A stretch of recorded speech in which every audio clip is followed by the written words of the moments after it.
Antoine Lutz es un científico investigador del Centro de Investigación de Neurociencia en León. Recibió un doctorado de Ciencias Cognitivas en París. Ha trabajado por mucho tiempo en la Universidad de Madison en Wisconsin, haciendo investigación neurocientífica en torno a los efectos de la meditación en el cerebro. Actualmente es investigador en la Universidad de Lyon, donde lleva proyectos de investigación que fueron financiados por el Centro Nacional de la Medicina Complementaria y Alternativa del Sistema Nacional de Salud de Estados Unidos, trabajando principalmente en programas de la reducción de estrés basado en atención plena. El impacto que tiene en la atención, percepción del dolor y el condicionamiento del miedo.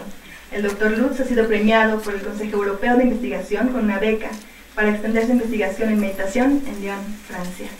Y pues le damos la bienvenida. Muchas gracias.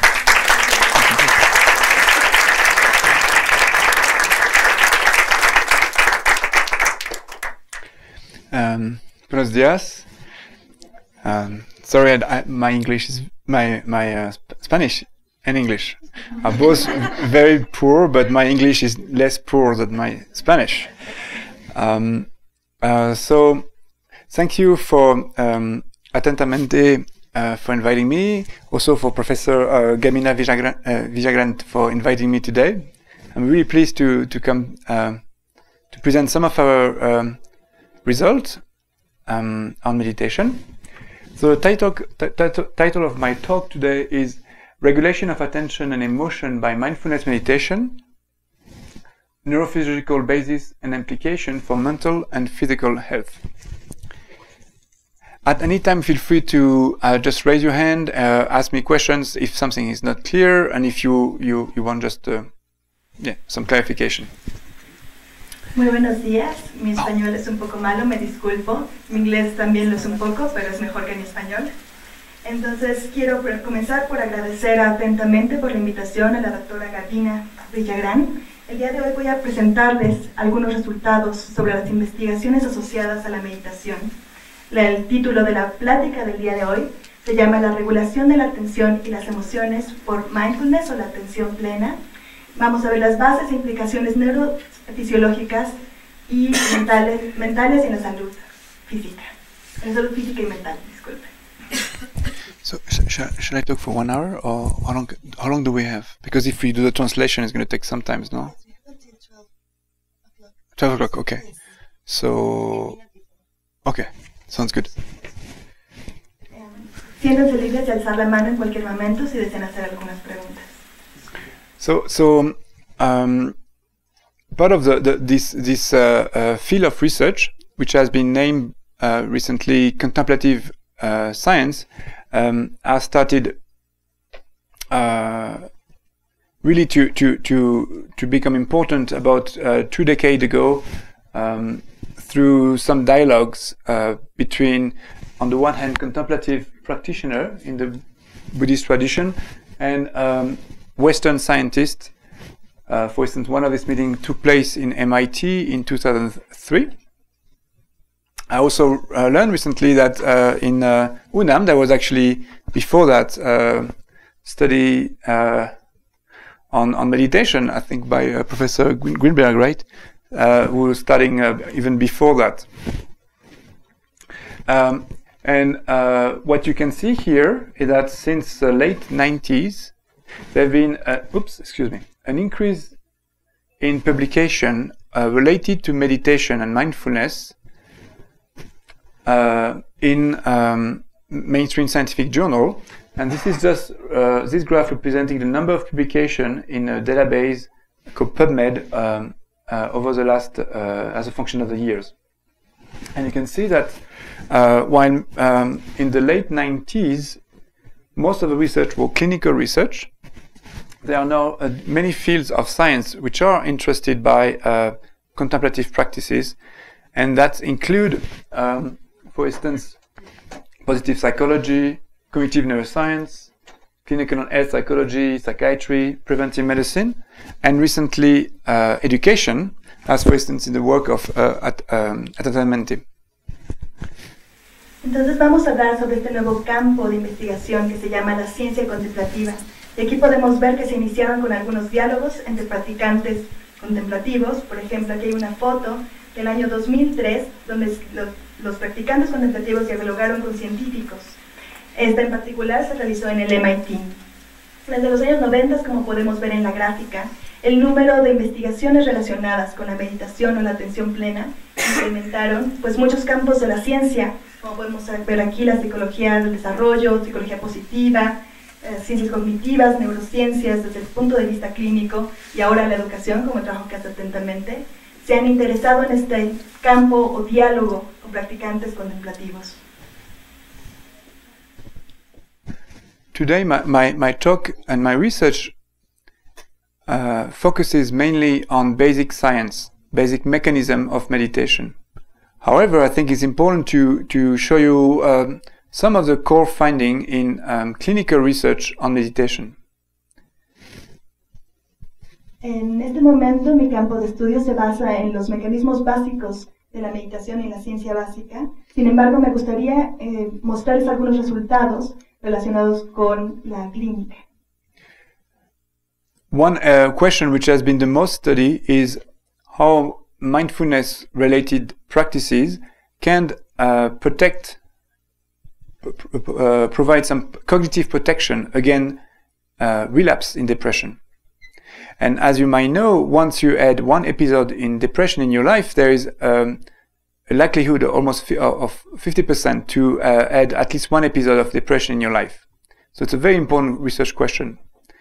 And this research was conducted in Toronto by the group from Zindel-Ziegel, and they took a large pool of patients who had at least 3 episodes of depression in their life and were currently depressed, and they first treat them with a mainstream antidepressant. And when the patient were out of depression, they randomized them in 3 groups. A group which took a mainstream antidepressant treatment, a group who received also pills, but it was a placebo, and a group who received a mindfulness-based intervention, which is in this case is a combination of mindfulness-based mindfulness practices with cognitive therapy.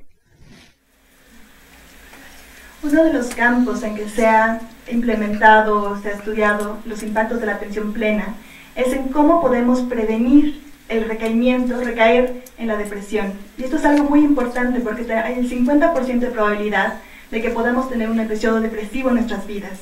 Entonces, cómo podemos prevenir recaer a la depresión es algo muy importante. Entonces, esta es una investigación que se hizo en Toronto por el doctor Steven Seagal. Y entonces en ella lo que podemos ver es que se eligieron grupos de pacientes que habían tenido 3 episodios de depresión, pero que se habían recuperado de ellos. Una vez que se habían recuperado, se dividió el grupo en 3 subgrupos. A cada subgrupo se le dio un tipo distinto de tratamiento. El primero se trató de forma con los antidepresivos que se usan de forma normal. El siguiente grupo se trató con el efecto simplemente con una pastilla que era un placebo, o sea que no tenía la sustancia activa. Y al tercer grupo se le dio un tratamiento que se llama Mindfulness-Based Cognitive Therapy, que tiene que ver con terapia cognitiva conductual normal, combinada con una intervención basada en la atención plena o en mindfulness. The main finding of the study that, as you can see on this graph, this y-axis represents the rate of survival. So how long you remain without depression, and so high number here meaning that you remain not depressed. But you can see at the function of the number of days here that, for instance, around 1 year after the intervention, more than 50%, more than 50% of the placebo group have already relapsed in depression, where there's only 20% of relapse for either the groups who took antidepressant or the group who took MBCT. And overall, the study suggests that this mindfulness-based intervention had a comparable protective effect as the mainstream antidepressant. This is an important finding because not everyone wants to take drugs, and sometimes there are even patients who cannot take drugs, such as, for instance, pregnant women. So it's an important finding, and it has been replicated in at least 3 randomized clinical trials. One of them had been published last year in The Lancet. El resultado principal de este estudio, como podemos ver, es que las personas, en la gráfica en el eje de las Y, lo que podemos ver es el porcentaje, es la probabilidad de sobrevivencia. Esto quiere decir el tiempo que pasaste sin haber recaído en la depresión con cada uno de los tratamientos. Lo que podemos encontrar, y que se puede ver ahí, es que con el efecto placebo, el 50% de la probabilidad, las personas recayeron en la depresión. Sin embargo, como podemos ver, solo el 20% con los tratamientos de antidepresivos que conocemos normales y la terapia basada en la atención plena. Entonces, este resultado es muy importante porque podemos ver que el efecto de los antidepresivos es comparable con el efecto de este tratamiento que se dio con atención plena.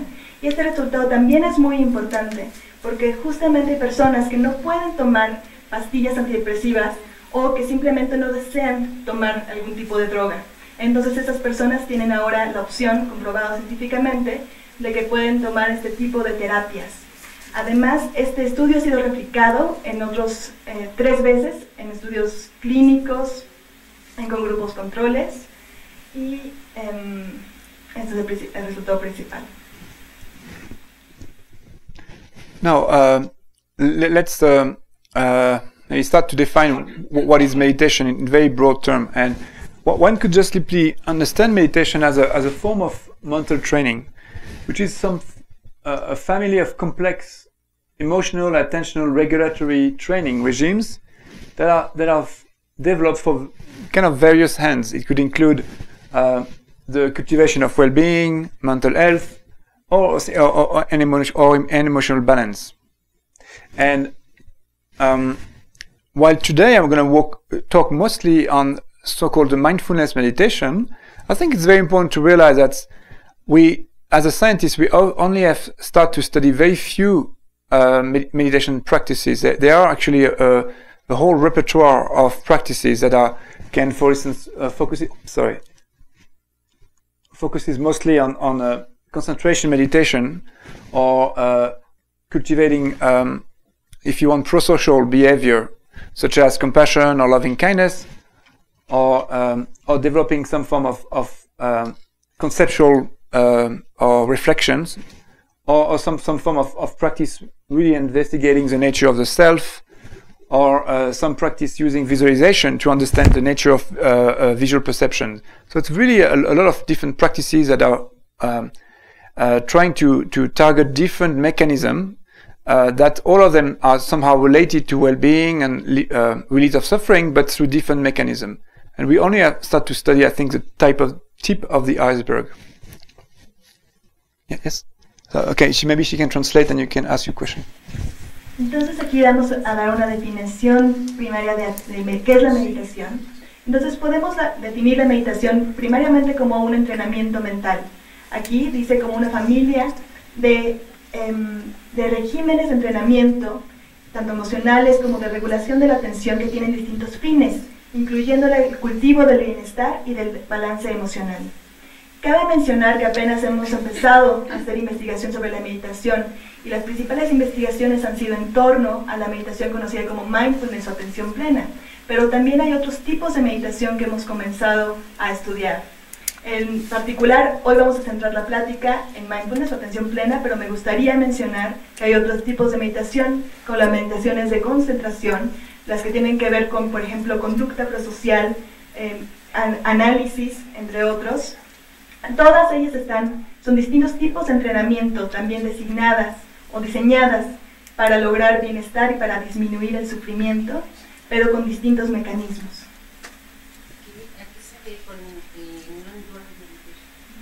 What do you mean by non-dual meditation? Okay, it's a very particular style of practice. Usually it's not for a beginner. You need to have trained in different style of practices. But it's asking a very, I think, very profound question about one of the main structure of consciousness, which is that usually things are perceived as you have a content.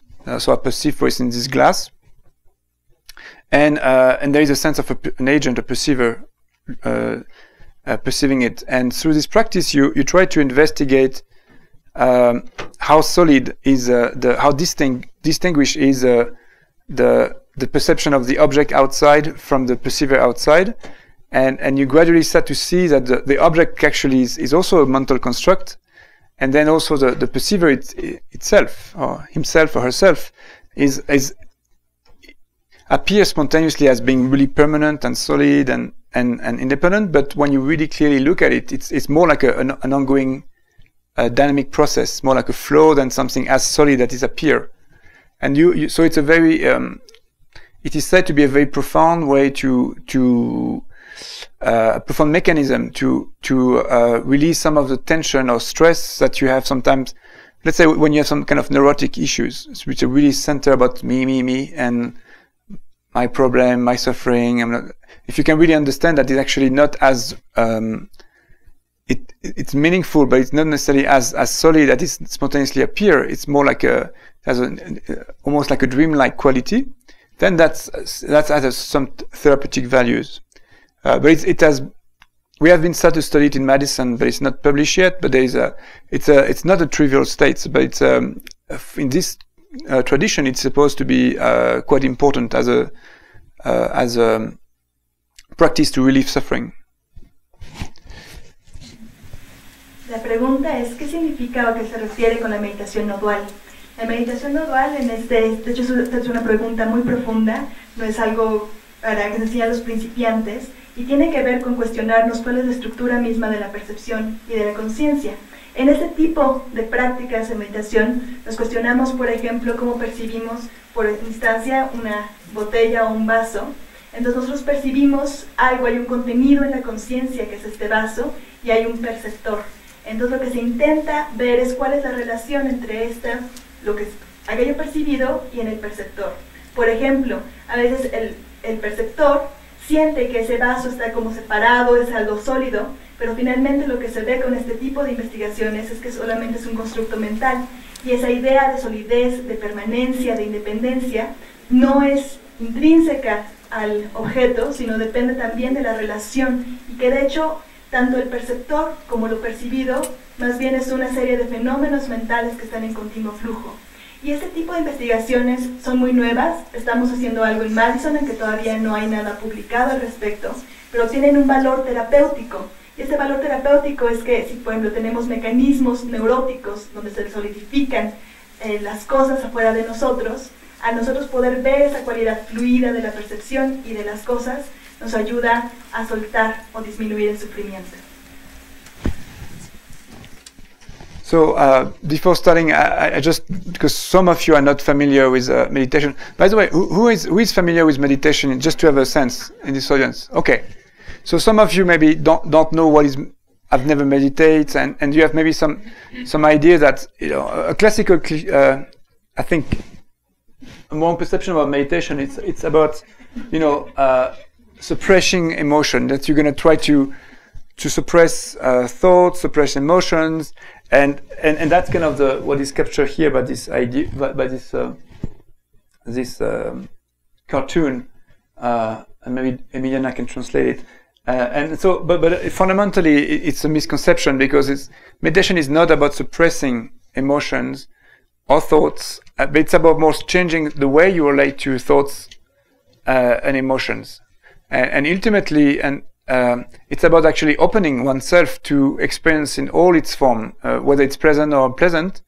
And actually, it's a very important principle that explain why mindfulness, for instance, has been shown to be efficient, for instance, in chronic pain. Because chronic pain, you cannot escape the pain, and you cannot block the pain, you cannot suppress the pain, and actually you need to just to relate to pain differently. You translate, and I. Entonces aquí Antoine hacía la pregunta de quiénes en esta audiencia son familiares a la meditación, porque estamos hablando de meditación, pero puede que ustedes ni siquiera sepan de qué estamos hablando.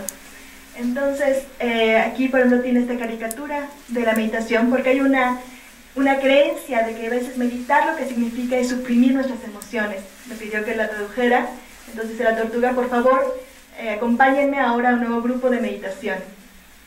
Entonces, la meditación no se trata acerca de suprimir las emociones, ni de suprimir nuestra percepción, sino tiene que ver con la forma en que nos aproximamos a estas emociones. Tiene que ver con transformar esa relación que tenemos con las emociones. Entonces, en ese sentido, es que la atención plena, por ejemplo, ha sido muy exitosa cuando tratamos el dolor. ¿Por qué? Porque a veces el dolor no lo puedes escapar, no lo puedes bloquear, no lo puedes suprimir, pero sí puedes cambiar tu relación con el dolor. Now I'm gonna just briefly, before talking about mindfulness meditation, I'm gonna briefly give you one of the two main ideas that interest like neuroscientists about meditation, and I think I maybe try to be faster for this part, but in general, the main idea that meditation is an interesting model to looking at the relationship between mental training and neuroplasticity. Now we know that it's a given that the brain still develop itself during childhood and adolescence.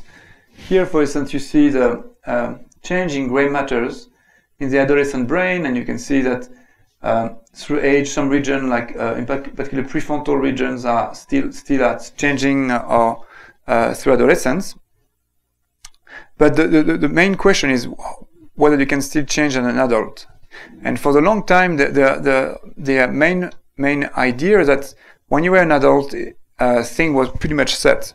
You had a certain fixed number of neurons, and the brain had little room for plasticity. So these dogmas changed over the last 2 decades, and there are more and more evidence that the brain is actually an extremely plastic organ. The adult brain is still an extremely plastic organ. I'm going to give you a couple of examples, but for instance, one big dogma is that the number of neurons that you have is fixed, and they found actually it's not true. Every day, there's in 2 specific brain regions, like particularly the hippocampus, there is new neurons which are still generated. Another example is that we realize that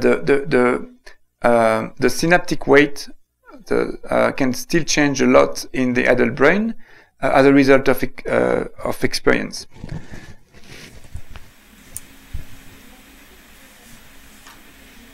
Entonces me gustaría hablar un poco en términos generales acerca de la relación entre el entrenamiento mental y la plasticidad o la capacidad de cambio del cerebro. En las últimas 2 décadas se han visto nuevos descubrimientos acerca de cómo cambia el cerebro. Antes, por ejemplo, se sabía muy bien que de los niños y en los adolescentes el cerebro estaba cambiando continuamente. Sin embargo, se creía que el cerebro de un adulto era bastante fijo. Y había, por ejemplo, creencias de que el número de células del cerebro, el número de neuronas, era un número fijo que no cambiaba. Sin embargo, ahora sabemos que este número cambia, pues existe neurogénesis a lo largo de la edad adulta, en particular en áreas como el hipocampo. También ahora sabemos que el cerebro de un adulto también cambia en términos del peso sináptico. Ese también puede aumentar. So that's been found, for instance, in the brain of experts. The expert is someone who has trained at least for 10,000 hours, and you can be a surgeon is an expert, professor is an expert, a music player is viewed as an expert, and so you could see a meditator as being an expert of some type, and it's the interest is to see whether what type of expertise would be what are the neural correlates of meditation expertise, in particular in relation to process involving, for instance, meta-awareness, emotional balance, and so on.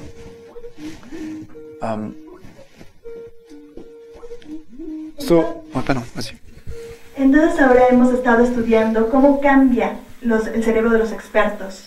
Entonces un experto es alguien que ha practicado algo por al menos 10.000 horas y podemos ser expertos en muchas cosas. Por ejemplo, hay cirujanos expertos o que tienen maestría en eso, hay un profesor es experto en algún tema, tenemos expertos músicos y en este caso también tenemos expertos en el tema de la meditación. So for instance, if you're a taxi driver, the maps, spatial maps in the hippocampus are much more developed. So the size of the hippocampus is bigger. That's one example. Another example, if you learn to practice to juggle, so these two regions here are increases in size after the training. So that's this notion of neuroplasticity. And also what is interesting is when you stop practicing, they shrink again. Suggesting that the brain continuously is involved in learning new process and unlearning other process. Entonces, por ejemplo, se han estudiado cómo cambia el cerebro, por ejemplo, de un taxista en Londres. Y lo que se ha encontrado es que el área desde mapas de mapeo espacial se amplía, que está en el hipocampo. En la gráfica de ahí lo que podemos ver es cómo cambia el cerebro de una persona que está aprendiendo a hacer malabares.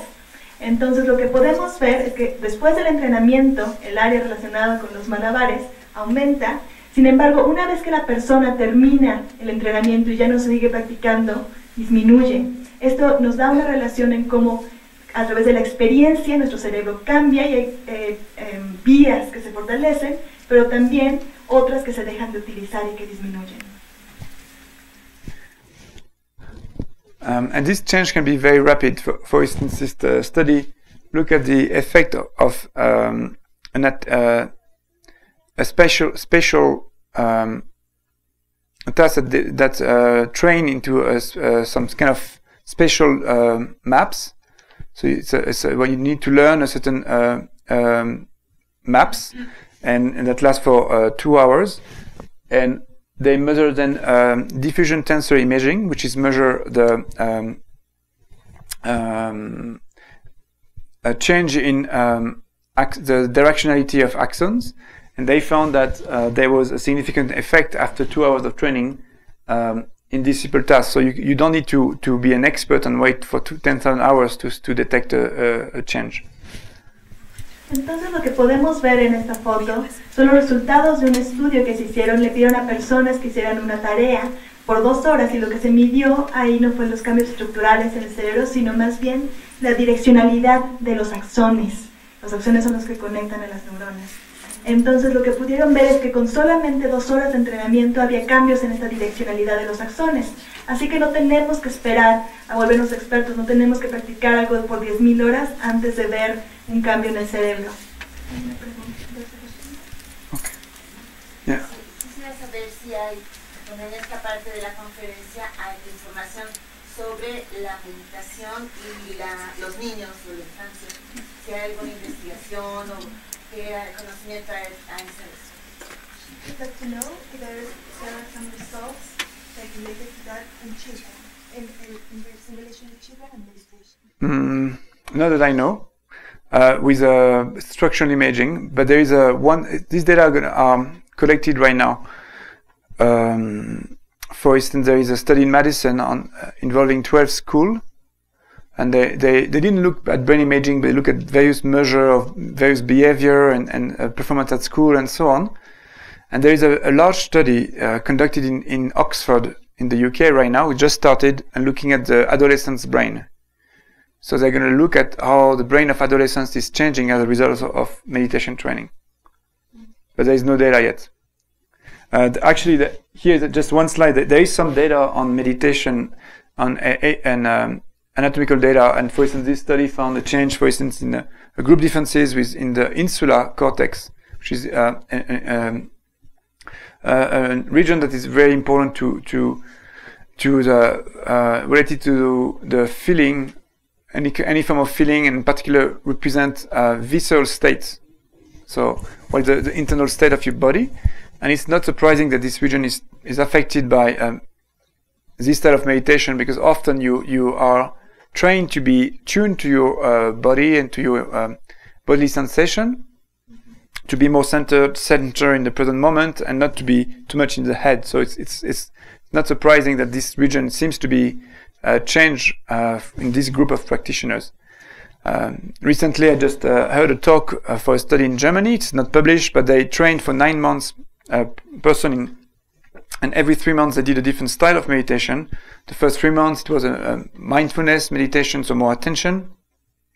The next 3 months was training on compassion, loving kindness, and the last month was training on perspective taking, and like theory of mind, and training to put yourself in the shoes of the other. And each time they found that each of the training had a different impact on the anatomy of the brain, in the circuits involved respectively in attention, in empathy, and perspective taking. So the picture that seems to emerge right now is that if you train specific meditation, it's going to train a very specific brain circuitry. And that's a field which is actually still a very young field, so that's some data still start to emerge right now. Entonces, respecto a la pregunta de si hay resultados en torno a la meditación y en niños, todavía no tenemos datos sobre los cambios en el cerebro. Hay un estudio que se está realizando en Madison, pero son más bien resultados con respecto a la conducta. Sin embargo, en la Universidad de Oxford, en UK, se está haciendo un estudio para ver cuáles son los efectos en el cerebro adolescente de la meditación, pero todavía los resultados no están publicados. Sin embargo, sí tenemos resultados acerca de cómo impacta la meditación en el cerebro de un adulto. En la gráfica que podemos ver aquí, lo que se ha visto es que la meditación afecta al área de la ínsula. Esa es un área que está relacionada con cómo notamos las sensaciones internas de nuestro cuerpo. Y eso de hecho tiene mucho sentido que la atención plena o la meditación modifique esta área, porque justamente cuando meditas estás entrenándote para acoplarte a las sensaciones internas del cuerpo, por ejemplo, para notar la respiración, etc. Y tienes una atención centrada en el momento. También hay otro estudio que se hizo en Alemania, donde la intervención duró 9 meses. Y esa intervención es interesante porque durante los 9 meses los practicantes hicieron 3 tipos de meditaciones diferentes. 3 meses practicaron atención plena, los siguientes 3 meses practicaron algo más bien relacionado con el cultivo del amor y prácticas del corazón, y los siguientes 3 meses prácticas relacionadas con la toma de perspectiva. Los resultados de esta investigación es que cada uno de estos distintos entrenamientos produce cambios en distintas áreas o redes del cerebro. Por ejemplo, cuando practicas atención plena, se activan más las redes relacionadas con la atención. Cuando hay prácticas relacionadas con el corazón, las que tienen que ver con empatía. Entonces, cada uno de este tipo de entrenamientos tiene un efecto distinto en distintas áreas del cerebro. Now, there is also evidence that you can train, you can measure meditation states in expert, and also short-term plasticity induced by meditation. Just an example to illustrate this point. So that was one of the first study we published a couple of years ago, and we just very basically look at the change in spontaneous EEG, so electroencephalogram, in expert practitioners, and we asked them to do different style of meditation, and they had to switch to the same meditation about 4 times in a block of 5 minutes, and then rest for 1 to 2 minutes. And we measured change in EEG. The main finding was there was an increase in, you could measure, you could really see an ongoing increase, a gradual increase in the amplitude of some of these fast frequency oscillation, particularly the so-called gamma band, and that may reflect an increased coherence or synchrony in the brain during these states. So this is a measure of long-distance phase synchrony. Sorry, the long-distance phase synchrony. It is also increasing as a result of the practice in a group of electrodes, which is more like frontal and also parietal. And so we found that consistently across 8 practitioners, they had the same pattern, and we didn't see that in controls. Entonces hemos hecho también investigaciones en practicantes de meditación expertos. Por ejemplo, en la primera gráfica podemos ver cómo se les pedía que meditaran por 5 minutos y luego descansaran por 1 minuto. Los resultados que pudimos encontrar son cambios en la amplitud de una frecuencia alta, que es la frecuencia gamma. También pudimos ver un aumento en la sincronía o coherencia en el cerebro, en particular en las áreas frontales y parietales del cerebro. Esta sincronía de fases amplia en el cerebro. But just an example of a short-term plasticity is that so this is just the error bar of the mean relative power of gamma in the first block here, the initial baseline, and then in the block of meditation here, and in an average of the 4 block of neutral states, what we call ongoing baseline. And here that represents the error bar within each state, but when you put these different measures in a repeated measure ANOVA, there is a consistent increase. So the variance is not represented here, but there is a significant increase between the first baseline and the second baseline for all the practitioners, compared to, and then you don't see a change between baseline here. And that's actually an interesting finding, because it suggests that there is short-term change in the spontaneous EEG that is present even if you don't intentionally try to maintain the states. And that's maybe resulting to some like short-term plastic change. And there are animal models that suggest that when you do in a very sustained way some activation, you can very locally change already induce some short-term plasticity, and so that will be consistent with this idea here. Entonces lo que estamos mostrando aquí es un ejemplo de plasticidad a corto plazo. Entonces lo que podemos ver en la gráfica de abajo es, estamos graficando primero la línea base, el estado neutral en la línea base, luego hay un promedio de los estados neutrales subsecuentes, y luego lo que sí tendría que ver con la meditación. Entonces lo que podemos ver, la línea azul representa los controles y la línea roja punteada representa los practicantes. Tenemos ahí las líneas de error. Lo que podemos ver es que en los practicantes el promedio de los estados neutrales de la línea base incrementa. Y esto es una evidencia de plasticidad a corto plazo, porque una vez que se ha sostenido un estado mental por cierto tiempo, pareciera que permanece o permea en el cerebro. Eso es consistente con otras investigaciones que se han hecho en animales, que cuando practicas una actividad por algún tiempo sostenido, esto se puede ver como que permeando, sosteniéndose en el cerebro tiempo después, y entonces por eso esto es consistente. Okay. So well, very quickly, before going to present, I don't think we have time to, let me see. Well, this slide is just to ask a very general question, is whether there is something common across different meditation states.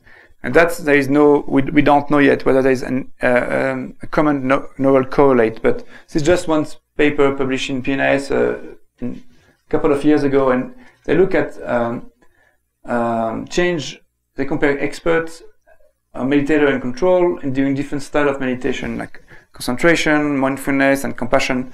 And they systematically found that one network that is constantly deactivated for experts doing meditation and not in control. And so it might be that there is a common correlate of different style of meditation. We don't know yet, but just to make a brief comment on that networks, it's so-called part of the so-called default mode networks. You have the medial PFC here and the precuneus.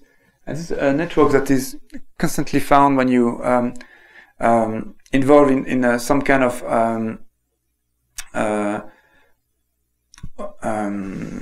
self-referential autobiographical processes. For instance, when you project yourself in the future and plan something, or when you are mind wandering, or when you are thinking about memory, or when you think about the mind of someone else. In each of these cases, there is this network is activated. So it may be that there is a kind of a downregulation of these networks across as a common signature of different state of meditation.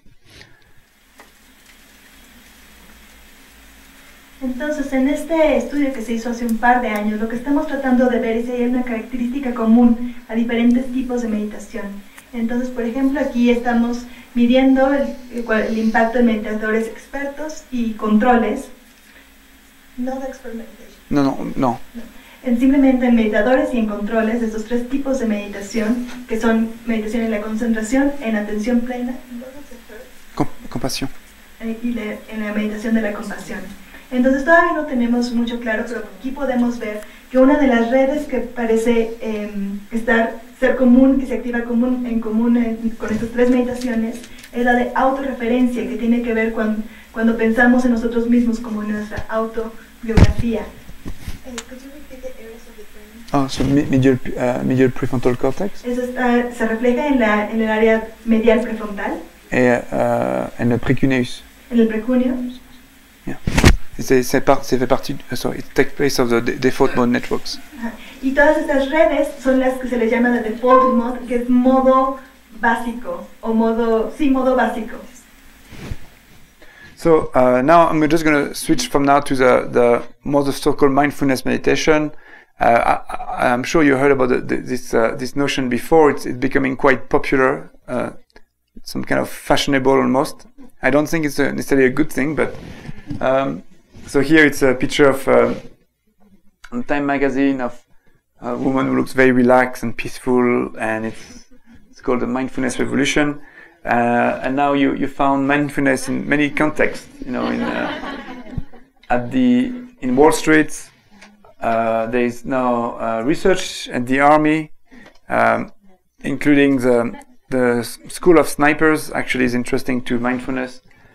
Well, I don't know if it's a good thing. There is in education, and you discuss, and you don't know where is going to be the next steps.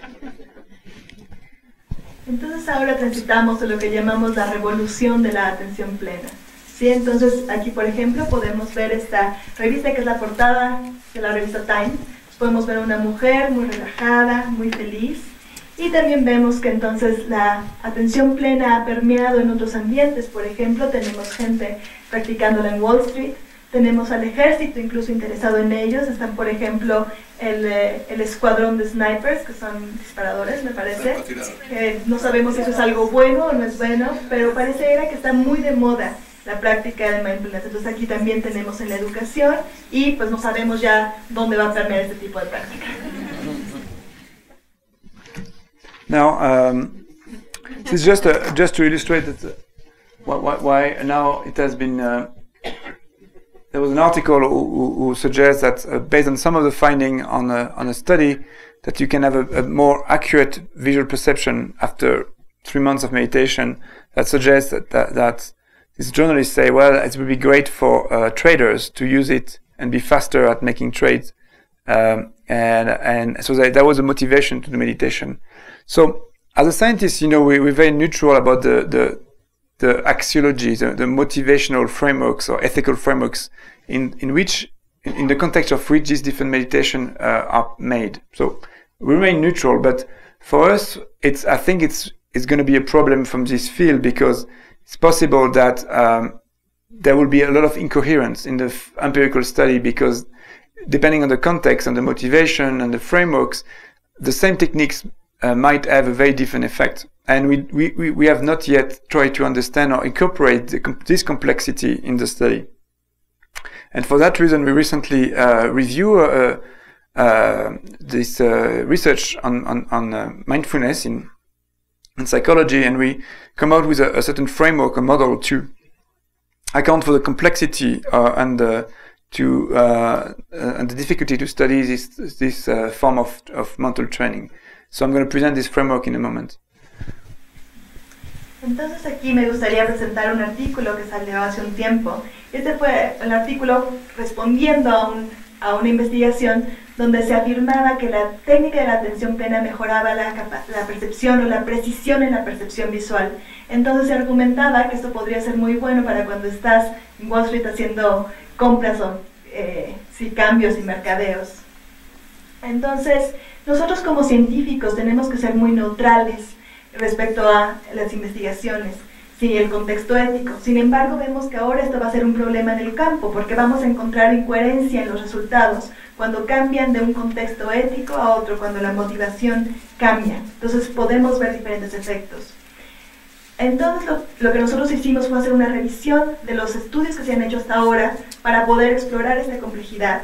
Entonces revisamos estos estudios y llegamos a un modelo, que es el que vamos a presentar a continuación.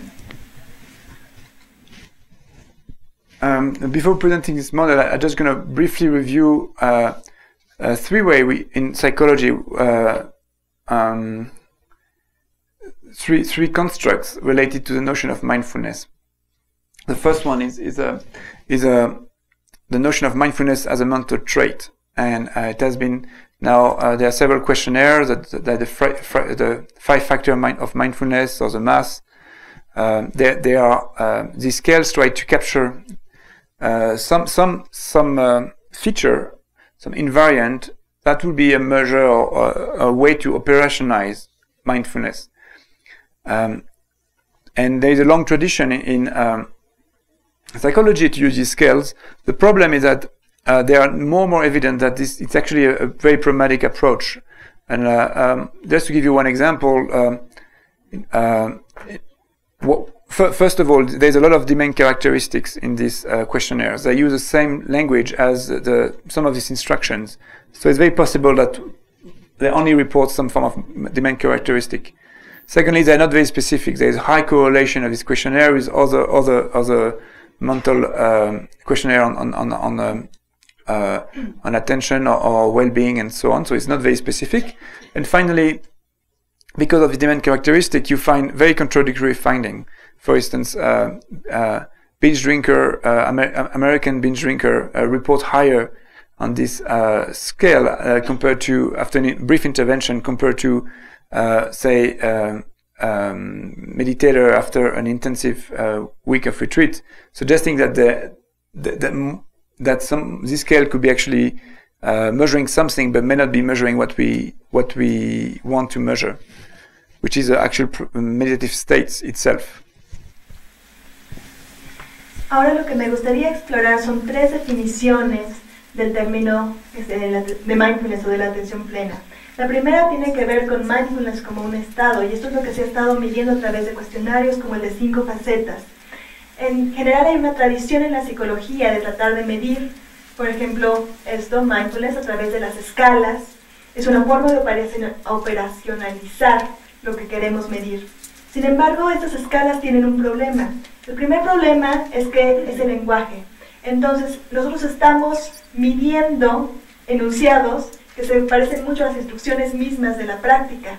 Entonces, puede que no estés midiendo algo que realmente está sucediendo, sino simplemente si aprendiste la instrucción o no la aprendiste. Otro de los problemas con este tipo de cuestionarios es que no son específicos, se combinan muchos factores, estás midiendo atención, estás midiendo bienestar, entonces se pierde la especificidad. Otro de los problemas que se han encontrado son resultados muy contradictorios. Por ejemplo, se ha encontrado que bebedores de cerveza en Estados Unidos tienen puntajes muy altos en esos cuestionarios, mientras que, digamos, una persona que estuvo practicando meditación en un retiro de una semana tiene resultados más bajos que los bebedores de cerveza. Entonces, puede que estos cuestionarios estén midiendo... Se fue la luz.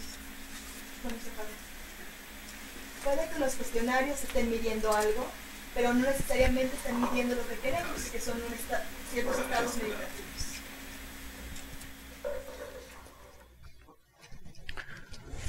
Another way in the clinical world is to think about mindfulness as some kind of a therapeutic path, and in this context they are just interested to reach some kind of therapeutic effects. So, like if you take the most well-known intervention, the mindfulness-based stress reduction, what they really try to do is to propose a combination of many techniques together. You know, yoga, mindfulness, awareness of breathing, mindful meditation, poetry, group discussion, and all of these techniques may be using a very different mechanism. All of them are useful, and all of them can help relieve stress, but they're not very specific. So we argue that it's going to be very difficult to remain at that level of generalization if you only define meditation as some kind of a therapeutic simply in terms of health promotion terms. Otra forma en que se ha estudiado la atención plena es en términos terapéuticos. Y entonces, por ejemplo, en intervenciones como empezar o esta reducción del estrés basado en la atención plena, lo que vemos es que estos tipos de programas terapéuticos conjuntan una serie de técnicas distintas. Por ejemplo, las personas pueden practicar yoga, pueden practicar atención plena, técnicas de la recolección del respirar, pueden reflexionar en algo de poesía, pueden hacer discusiones en grupo. Entonces, todas estas técnicas son muy útiles y no decimos que no tengan algún efecto, seguramente tienen algún efecto terapéutico, pero cada una de estas tiene mecanismos distintos. Y entonces esta falta de especificidad, otra vez, o ser algo tan general, no nos ayuda a entender que realmente está haciendo los cambios. The first approach, which I think is probably the most interesting one, is to try to find whether there is specific cognitive processes. We just, in this review that I'm going to present, we really look for whether it's possible to identify one single processes that will be the signature of a mindfulness practice. And when we review the data and also actually all the tradition, we come to the conclusion that there is actually not a single definition of mindfulness. So instead of try to fight who has the right definition and whose teacher has the right practice, I think it's more important to recognize that there is a reason why it's so complex, because there is different style of mindfulness practice. And so in this framework, we propose instead to have what's called a family resemblance approach, which is trying to identify common dimensions, common class of processes that are common in all this style of mindfulness, but it's not necessary that all style of mindfulness exactly have the same effect on these processes, and that's what we try to present in this model. Entonces la tercera definición, que creo que es la más interesante, tratar de identificar cuáles son los procesos cognitivos asociados con la atención plena y en particular ver si hay algún proceso característico de esta práctica. Entonces, después de hacer una revisión de los datos y una revisión también de las definiciones de atención plena en distintos contextos contemplativos, a la conclusión a la que llegamos es que no existe una sola definición. Entonces, en vez de tomar, por ejemplo, partido y decir, bueno, esta es la definición buena viene de esta tradición, o vamos a seguir la definición de este maestro, la aproximación que tomamos es una que tiene que ver con familias que se parecen. ¿A qué nos referimos con esto? Entonces, lo que nos referimos con esto es que estamos tomando dimensiones o características comunes en estas prácticas, reconociendo que no hay una sola definición o un solo proceso, sino que hay distintos estilos de práctica que tienen ciertas dimensiones en común que comparten. Y eso es lo que pusimos en este modelo. So this model, we just published it in a special issue in American Psychologist this month, and I can send the paper if you want to, Emiliana. And it's called Investigating the Phenomenological Matrix of Mindfulness-Related Practices from a Neurocognitive Perspective. That's the different author, and one of them is a well-known Buddhist scholar, and two cognitive neuroscientists. And the whole point was to try to translate contemplative theory into a language of scientific psychology. And that's, and hopefully I will have time to present it. Entonces, en esta foto lo que podemos ver, nosotros hemos publicado un artículo en la revista American Psychology recientemente que se titula Investigando la matriz fenomenológica relacionada con las prácticas de atención plena desde una perspectiva neurocognitiva. Entonces aquí podemos ver que ahí está un practicante contemplativo y dos neurocientíficos junto conmigo, y entonces lo que nosotros tratamos de hacer en este artículo es traducir la teoría contemplativa en términos del lenguaje científico de la psicología. Entonces espero tener tiempo de platicarles un poquito al respecto. Okay, so I'm going to skip this one to be, but the main point is that it's a research tool. It's not. It's a way to ask questions. It's a provisional. It's a heuristic. So that should be taken as such. Very briefly. Sí. Entonces el objetivo principal de este modelo es ser una herramienta de investigación. Es heurística y nos sirve para hacer preguntas. Entonces, como tal, debe de ser considerada. Okay, so we identify, if you want, a phenomenological space which can be defined with three main dimensions. I'm going to present, and so this phenomenological space is supposed to differentiate different style of meditation, of mindfulness meditation. But what we did not represent is four common feature, which is that all of this practice have a very specific physical posture. They also, all of them, have some kind of affective tone, which is usually have, in the more broadest sense, a sense of non-aversion. It's you cultivate a sense of openness, non-aversion to experience. And it's usually embedded in some form of ethical framework. It could be explicit or it could be implicit, such as simply the fact that you are engaged in a practice that is supposed to relieve suffering. That's one axiology. And another very important aspect is all of them require some form of task set retention, some form of an intention to maintain a certain state. And so that's, as a process, that's common across all of them. And that's, we don't represent them in this model, but they should be, if you want, assumed in all of them. Entonces lo que tenemos aquí es un espacio fenomenológico, donde vamos a representar las dimensiones que caracterizan los diferentes tipos de meditación. Común a este espacio fenomenológico son estas cuatro características que estamos asumiendo que tienen ya todas estas prácticas. La primera es que todas estas tienen una misma postura física. La siguiente es que en todas tenemos una postura afectiva, y esa postura afectiva se refiere a no rechazo o no aversión. Tenemos una apertura una actitud de apertura hacia la experiencia. La tercera es que todas estas están imbuidas en algún contexto ético, ya sea implícito o ya sea explícito, y en general estamos asumiendo que este contexto ético tiene que ver con aliviar el sufrimiento o aliviar el dolor. La cuarta característica que estamos asumiendo es que en todas quieres retener una tarea o un conjunto de tareas. Now, briefly, the first dimension is notion of object orientation, and that simply means that whether the mind is oriented to a specific object or not. And when you say object here, it doesn't need to be only an external object. It can be a thought, can be an emotion, and it can be simply the intention to, for instance, to recognize someone in the crowd. You don't necessarily have a specific person, but you have the intention to see this person in the crowd, and then the mind is oriented toward an object.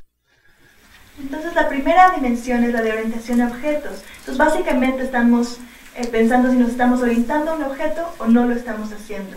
Estos objetos no solamente tienen que ser externos, también podemos dirigirnos a objetos como pensamientos, emociones, o ni siquiera alguno de ellos. Por ejemplo, podemos tener la simple intención de reconocer a alguien en una multitud. Entonces no sabemos a quién vamos a reconocer, pero sostenemos o tenemos esta intención de reconocerlo. So high here mean high object orientation, and low here mean no object orientation. And the second dimension is this notion of de-reification, and we use de just because we want it to be that one represents something with low reification.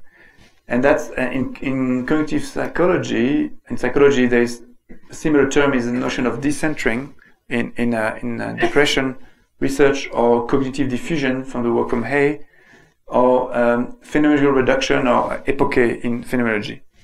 And what it means is that when you have, for instance, the ruminative thoughts in depression, when you you take the thought literally to be true and just real, that will be low derification. You'll be here.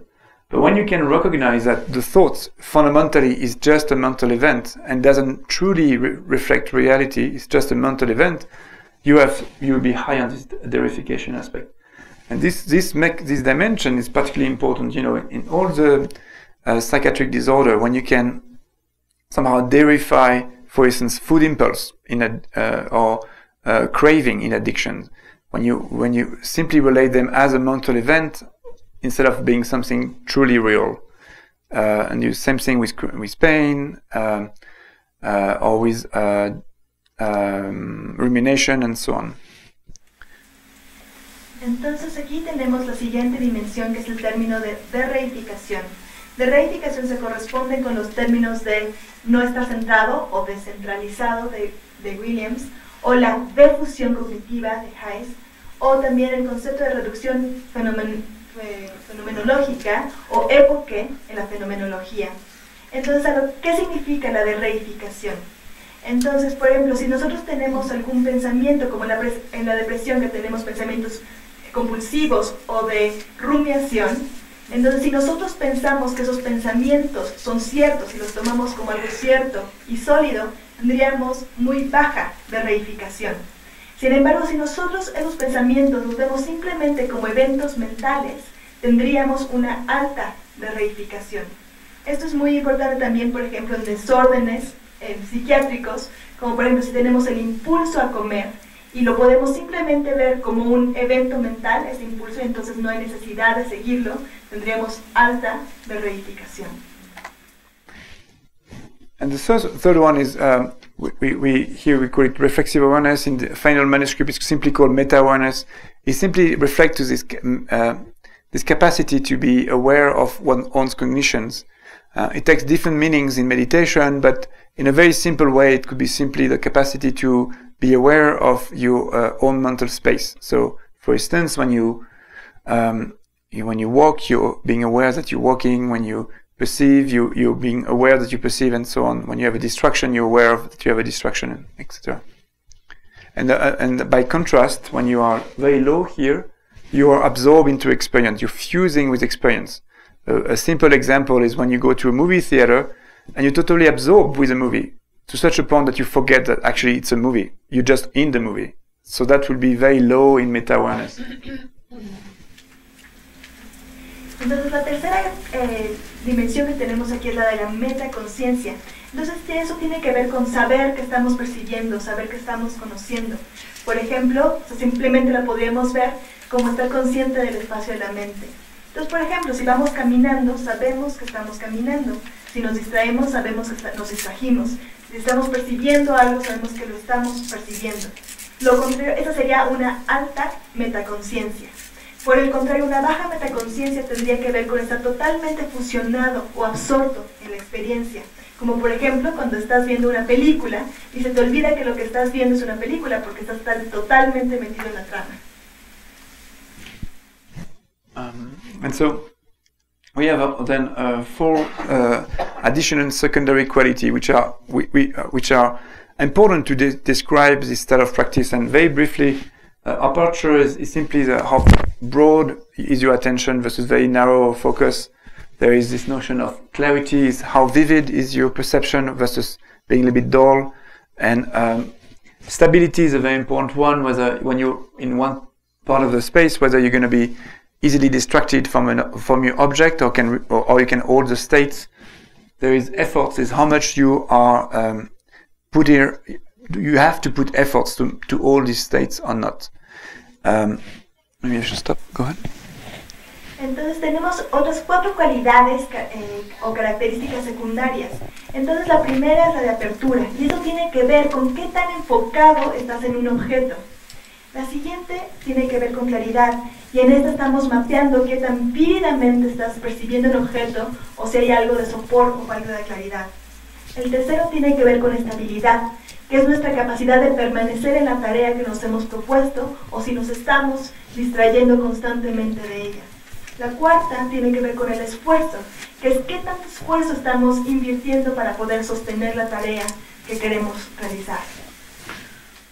So with this framework, you can, for instance, map even states which are not meditative states. For instance, mind wandering would be a state when the mind is oriented towards a certain object, which is the object of your mind wandering. You don't do any efforts to do the state, and then you totally absorb. There is no meta-awareness, almost by definition, and then you take whatever appears as being real. It's like a movie, so that it's very low on verification, and there is very little clarity. Entonces, por ejemplo, podemos aquí tener podemos mapear estados meditativos tanto como estados no meditativos. Por ejemplo, aquí estamos mapeando un estado de simplemente de distracción. Entonces tenemos muy poca claridad, tenemos muy poco esfuerzo también y tenemos una muy baja de reificación porque estamos pensando que las cosas son reales. También tenemos una baja meta-atención y una como media orientación a los objetos. So let me give you try to map with this framework different style of mindfulness, and hopefully I will have some time to show you empirical data on these different states. But this is a very mainstream form of meditation. And for the sake of time, maybe you can just explain it in Spanish? Okay. Sí. Entonces, lo que me gustaría ahora enseñarles es cómo mapeamos diferentes estilos de meditación en este modelo. Entonces, en particular, vamos a explicar cómo podemos mapear uno de los estados, un tipo muy básico de meditación. Me piden Antoine que por el tiempo les lea los puntos en español directamente. Entonces, en este tipo de atención es la atención enfocada. Entonces, simplemente consiste en dirigir y sostener la atención en un objeto particular. Por ejemplo, en las sensaciones de respirar. Cuando detectemos, hay que detectar los distractores mentales o cuando la mente está divagando y tratamos de soltar nuestra atención o separarla de cualquier otro tipo de distracción y cuando nos distraemos tratamos de quitar la atención a lo que nos hemos distraído y traer de vuelta nuestra atención al objeto que queremos observar. También tenemos una forma de apreciar o de revalorar cognitivamente las distracciones, por ejemplo, poniéndoles una etiqueta, como decir, esto es solo un pensamiento. So then you could, if you put a beginner novices here, you could say, it's high on object orientation, there is some derification, for instance, of distractor, and there is some meta-awareness which is involved to monitor the distractions. But because you are a beginner, you need to have a lot of efforts to do it, and it is stable, but not it's kind of average stable. Entonces, por ejemplo, en este tipo de práctica podemos ver que hay una más o menos alta reificación. Digo, esto es para una persona principiante. Hay también algo de meta-atención. La estabilidad es más o menos, y como eres un principiante, todavía tienes que poner mucho esfuerzo en lograr sostener la práctica. Now, another style of meditation is this called choiceless awareness or open monitoring that Milania is going to describe. Otro tipo de meditación es la meditación abierta, o también meditación sin objeto en particular.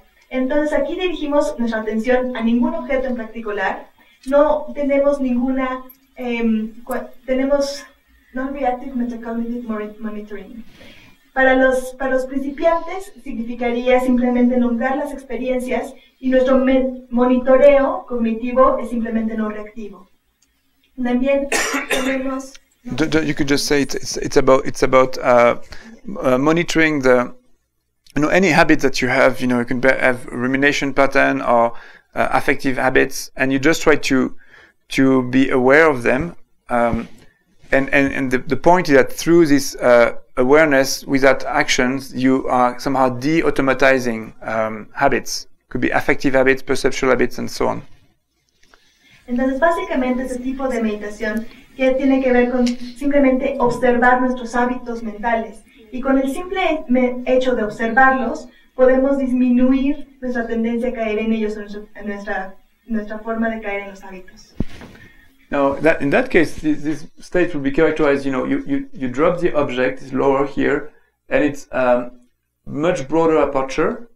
You still make a lot of efforts. There's higher derification. That's the whole point of this practice, and that leads also to more meta-awareness because you have more space because you don't engage in an object, you can monitor more. Entonces, por ejemplo, en este tipo de práctica tenemos mayor apertura,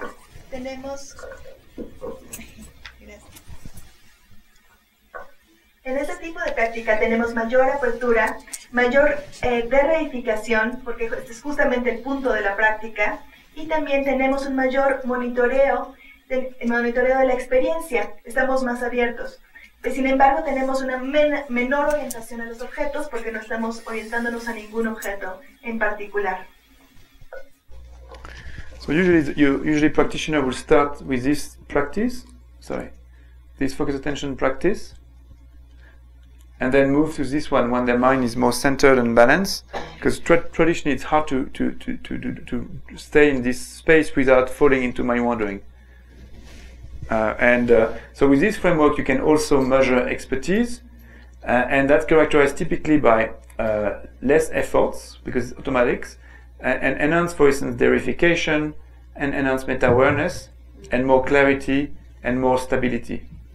In both states, that's the same idea. Okay.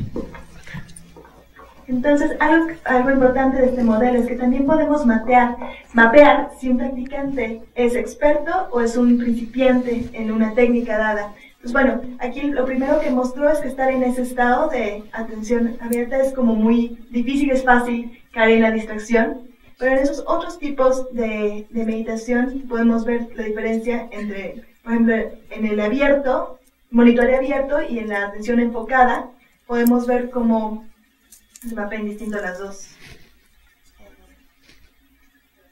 Could you repeat the last two? So you will have less effort. Let's enhance also verification more. You practice enhance the verification and also the capacity to develop meta awareness, and also as a result it's also more stable and there is more vividness. So that's some of the feature. Entonces, por ejemplo, en esa que está señalando, tenemos menos esfuerzo, más de verificación, más atención, más estabilidad y más claridad. And you can see, you can map also, it's kind of useful tool to also describe psychological states like addictive craving or rumination. Entonces también en este tipo de modelos podemos mapear otros estados psicológicos como por ejemplo la rumiación o el pensamiento compulsivo y el deseo obsesivo característico de las adicciones. Okay, so now I don't have a lot of time, so what should I do? I can show some data. I have 15 minutes, right? Okay. So I'm going to give you like an overview. I will give references to Emiliana at the end. So for instance, this study from this paper, well, essentially what they found is that each of these 4 steps or cycles, that what you do when you have a practice, she found that actually it can be mapped into different circuits in the brain that are involved respectively in usually found during mind wandering or during the attention shift or meta-awareness or reorienting of attention or sustain of attention. I don't have time to go into details, but there is no evidence that you can map each of these processes into different, in a cycle that activates preferentially different brain region involving attention or mind wandering.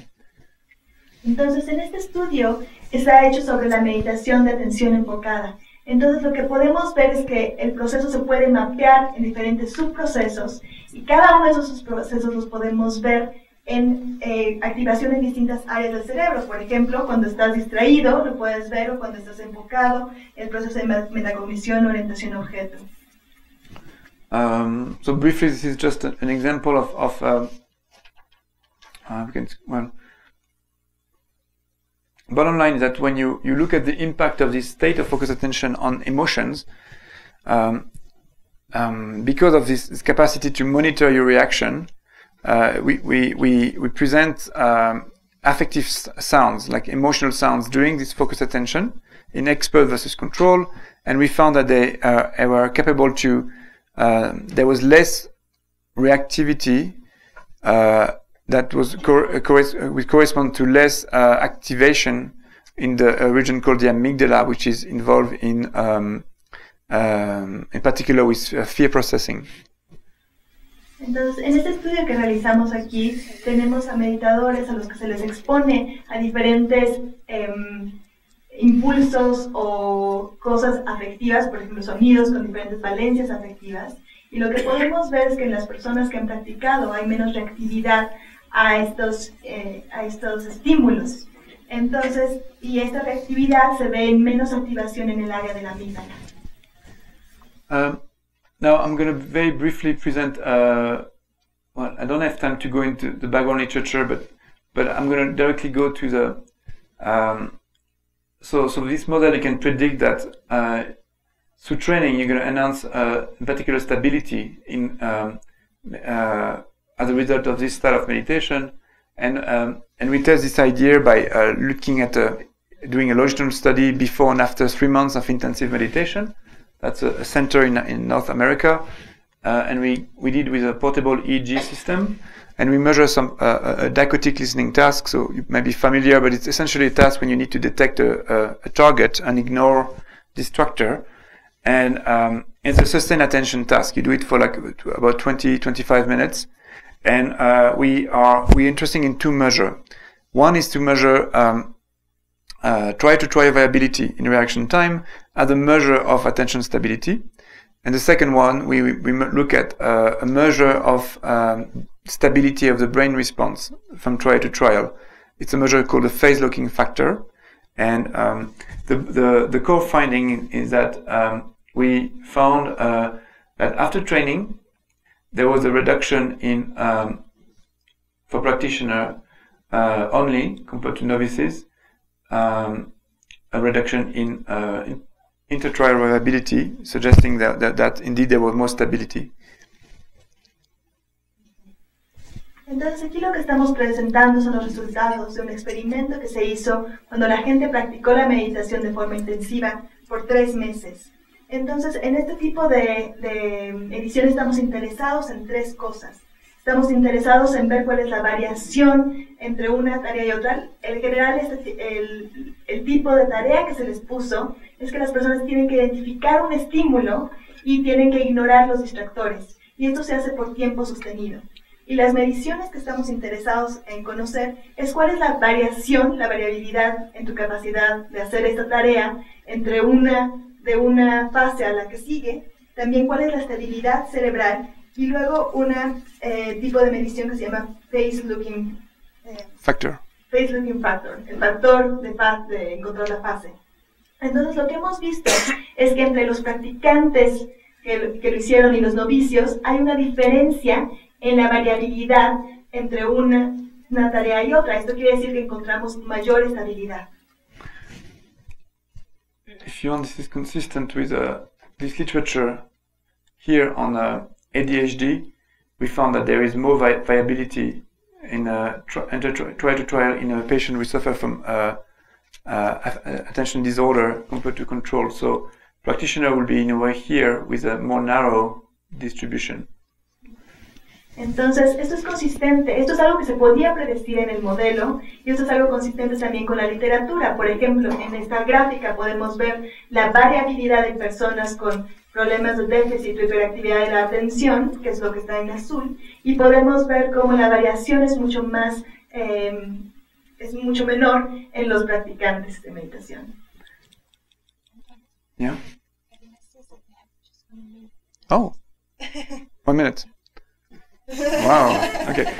Well, anyway. Well, I need to. There are many more I wanted to show you, but let's see. Maybe I should. Let's see. I'm going to stop then. Anyways, here was just to show that this measure of phase locking factor also is announced after the training specifically for the practitioner compared to the novices. Yeah, so I had actually about 20 slides to present, but sorry, there was some technical issue. Oops, sorry. What's happened? Oh yeah, actually good timing because we forgot to put there is no more battery in my computer, so it's really good timing.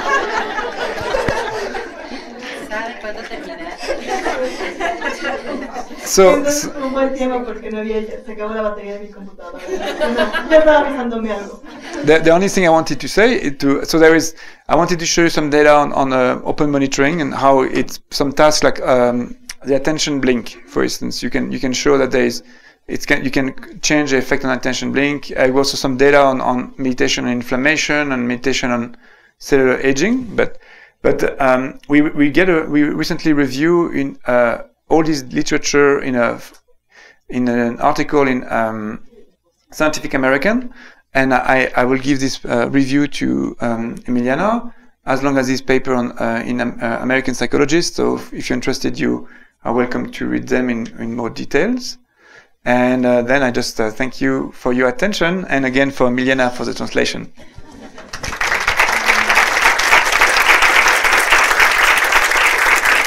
Entonces, tenía alrededor de unas 20 slides todavía que quería presentarles, sin embargo, por cuestiones técnicas ya no vamos a poder hacerlo. Principalmente quería enseñarles algunos datos que tenemos sobre resultados en la práctica de monitoreo abierto, que está relacionado con lo que se llama el parpadeo de la atención. También tenemos algunos resultados en relación a los efectos de la meditación en procesos inflamatorios y en la salud en general, y los procesos también de envejecimiento. Entonces, por el momento ya no vamos a poder presentarlos, pero les voy a hacer llegar el artículo del American Psychologist y también una revisión de los resultados que se publicaron en la revista Scientific American para aquellos que estén interesados, y nuevamente quería agradecer la revisión.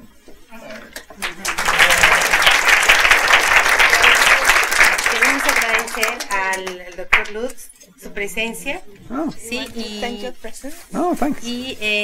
un obsequio de una ceramista muy importante, nosotros que está aquí, Patty, que es una artista. Thank you. Y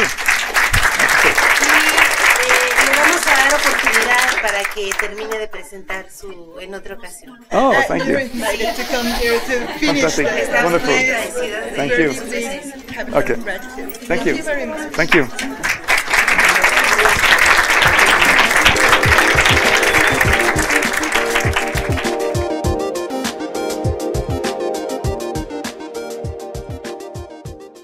Mindfulness-based cognitive therapy, que tiene que ver con terapia cognitiva conductual normal, combinada con una intervención basada en la atención plena o en mindfulness. The main finding of the study that, as you can see on this graph, this y-axis represents the rate of survival. So how long you remain without depression, and so high number here meaning that you remain not depressed. But you can see at the function of the number of days here that, for instance, around 1 year after the intervention, more than 50% of the placebo group have already relapsed in depression, where there's only 20% of relapse for either the groups who took antidepressant or the group who took MBCT. And overall, the study suggests that this mindfulness-based intervention had a comparable protective effect as the mainstream antidepressant. This is an important finding because not everyone wants to take drugs, and sometimes there are even patients who cannot take drugs, such as, for instance, pregnant women. So it's an important finding, and it has been replicated in at least 3 clinically randomized clinical trials. One of them had been published last year in The Lancet. El resultado principal de este estudio, como podemos ver, es que las personas, en la gráfica en el eje de las Y, lo que podemos ver es el porcentaje, es la probabilidad de sobrevivencia. Esto quiere decir el tiempo que pasaste sin haber recaído en la depresión con cada uno de los tratamientos. Lo que podemos encontrar, y que se puede ver ahí, es que con el efecto placebo, el 50% de probabilidad, sí, el 50% de la probabilidad, las personas recayeron en la depresión. Sin embargo, como podemos ver, solo el 20% con los tratamientos de antidepresivos que conocemos normales y la terapia basada en la atención plena. Entonces, este resultado es muy importante porque podemos ver que el efecto de los antidepresivos es comparable con el efecto de este tratamiento que se dio con atención plena. Y este resultado también es muy importante porque justamente hay personas que no pueden tomar pastillas antidepresivas o que simplemente no desean tomar algún tipo de droga. Entonces estas personas tienen ahora la opción, comprobada científicamente, de que pueden tomar este tipo de terapias. Además, este estudio ha sido replicado en otros 3 veces, en estudios clínicos, con grupos controles, y este es el resultado principal. Focuses mainly on basic science, basic mechanism of meditation.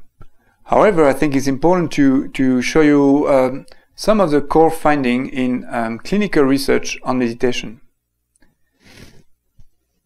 En este momento, mi campo de estudio se basa en los mecanismos básicos de la meditación en la ciencia básica. Sin embargo, me gustaría mostrarles algunos resultados relacionados con la clínica. One question which has been the most studied is how mindfulness-related practices can provide some cognitive protection against relapse in depression. And as you might know, once you add one episode in depression in your life, there is a likelihood almost of 50% to add at least one episode of depression in your life.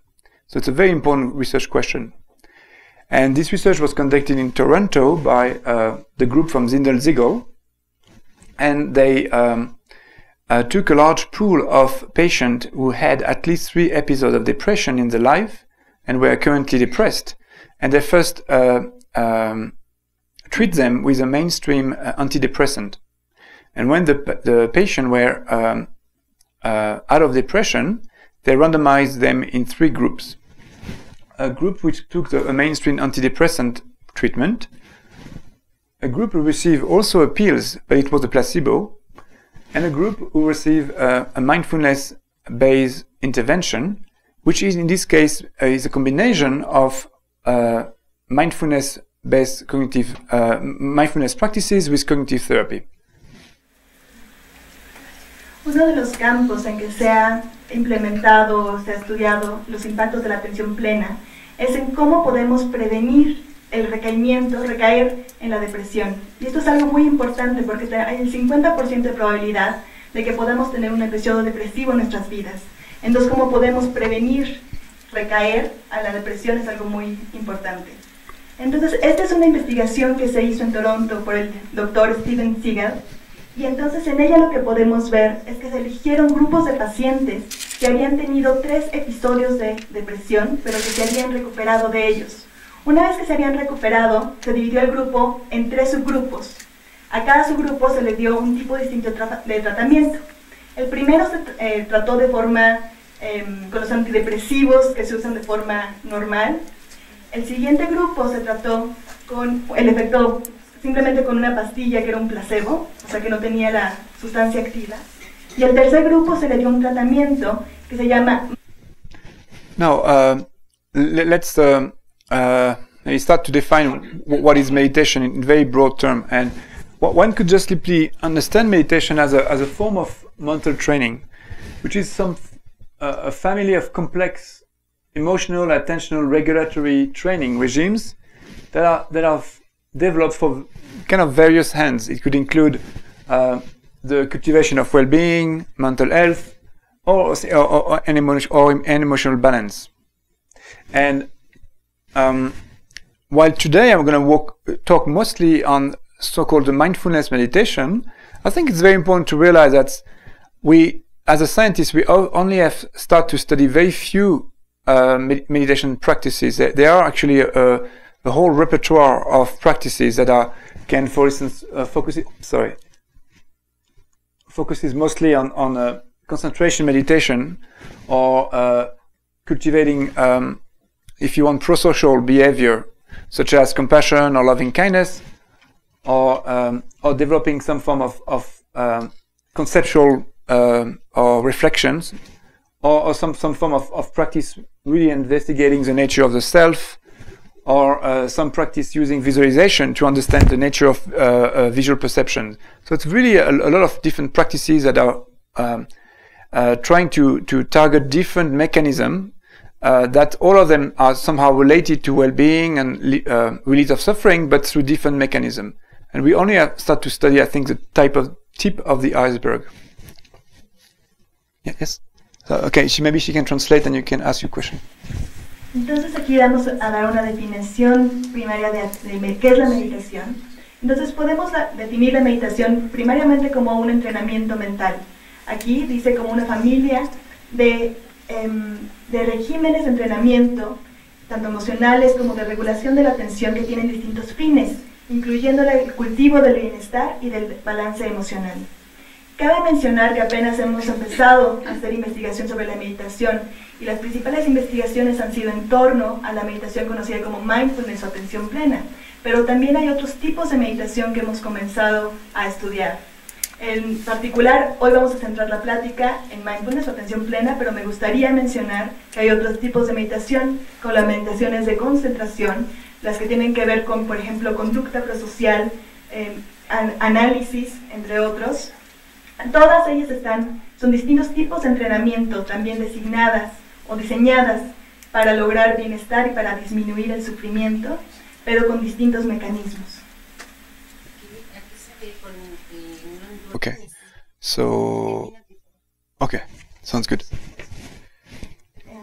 Siéntanse libres de alzar la mano en cualquier momento si desean hacer algunas preguntas. So part of this field of research, which has been named recently contemplative science, has started really to become important about 2 decades ago. Through some dialogues between, on the one hand, contemplative practitioner in the Buddhist tradition and Western scientists. For instance, one of these meetings took place in MIT in 2003. I also learned recently that in UNAM there was actually, before that, study on meditation, I think by Professor Greenberg, right? Who was studying even before that. And what you can see here is that since the late 90s, there have been, an increase in publication related to meditation and mindfulness in mainstream scientific journal. And this is just this graph representing the number of publications in a database called PubMed over the last, as a function of the years. And you can see that while in the late 90s, most of the research was clinical research, there are now many fields of science which are interested by contemplative practices, and that include, for instance, positive psychology, cognitive neuroscience, clinical and health psychology, psychiatry, preventive medicine, and recently education, as for instance in the work of Atentamente. Entonces vamos a hablar sobre este nuevo campo de investigación que se llama la ciencia contemplativa. Y aquí podemos ver que se iniciaron con algunos diálogos entre practicantes contemplativos. Por ejemplo, aquí hay una foto del año 2003 donde los practicantes contemplativos dialogaron con científicos. Esta en particular se realizó en el MIT. Desde los años 90, como podemos ver en la gráfica, el número de investigaciones relacionadas con la meditación o la atención plena incrementaron pues muchos campos de la ciencia, como podemos ver aquí la psicología del desarrollo, psicología positiva, ciencias cognitivas, neurociencias desde el punto de vista clínico y ahora la educación, como el trabajo que hace Atentamente, se han interesado en este campo o diálogo con practicantes contemplativos. Today my talk and my research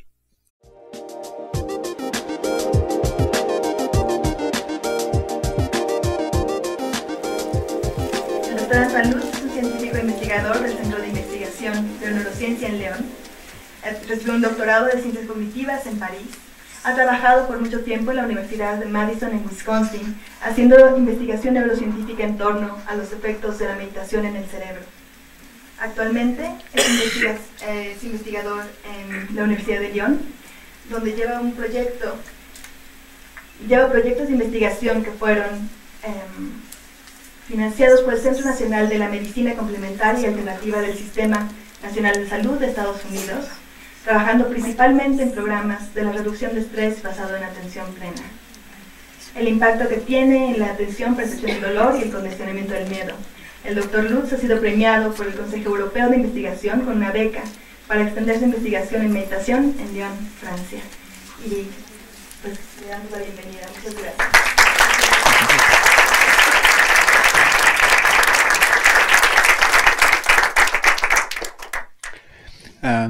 Buenos días. Sorry, my English is my Spanish and English are both very poor, but my English is less poor than my Spanish. So, thank you for Atentamente for inviting me, also for Professor Gamina Vijagrant for inviting me today. I'm really pleased to come to present some of our results on meditation. So the title of my talk today is Regulation of Attention and Emotion by Mindfulness Meditation, Neurophysiological Basis and Implication for Mental and Physical Health. At any time, feel free to just raise your hand, ask me questions if something is not clear, and if you want just some clarification. Muy buenos días, mi español es un poco malo, me disculpo, mi inglés también lo es un poco, pero es mejor que mi español. Entonces quiero comenzar por agradecer atentamente por la invitación a la doctora Gamina Vijagrant. El día de hoy voy a presentarles algunos resultados sobre las investigaciones asociadas a la meditación. El título de la plática del día de hoy se llama La regulación de la atención y las emociones por Mindfulness o la atención plena. Vamos a ver las bases e implicaciones neurofisiológicas y mentales y en la salud física. En la salud física y mental, disculpe. So, shall I talk for 1 hour, or how long do we have? Because if we do the translation, it's going to take some time, no? 12 o'clock.